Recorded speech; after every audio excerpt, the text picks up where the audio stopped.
এটা কোনো ইমানদার ব্যক্তির কাজ নয় যে সে আরেকজন ইমানদার ব্যক্তিকে হত্যা করবে।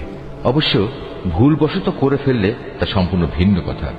যদি কোনো ইমানদার ব্যক্তি আরেকজন ইমানদার ব্যক্তিকে ভুল করে হত্যা করে, তাহলে তার বিনিময় হচ্ছে সে একজন দাস মুক্ত করে দেবে এবং তার সাথে নিহত ব্যক্তির পরিবার পরিজনকে তার রক্তের ন্যায়সঙ্গত মূল্য পরিশোধ করে দেবে। তবে নিহত ব্যক্তির পরিবারের লোকেরা যদি রক্তমূল্য মাফ করে দেয় তবে তা স্বতন্ত্র কথা। এই নিহত ইমানদার ব্যক্তি যদি এমন কোন জাতির বা গোত্রের লোক হয় যারা তোমাদের শত্রু, তাহলে তার বিনিময় হবে শুধু একজন মোমেন দাসের মুক্তি।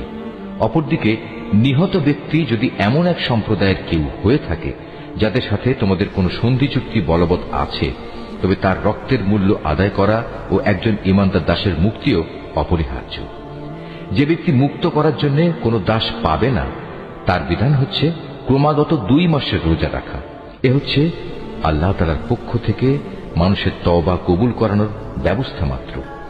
বস্তুত আল্লাহ তাআলা সর্বজ্ঞ, কুশলী।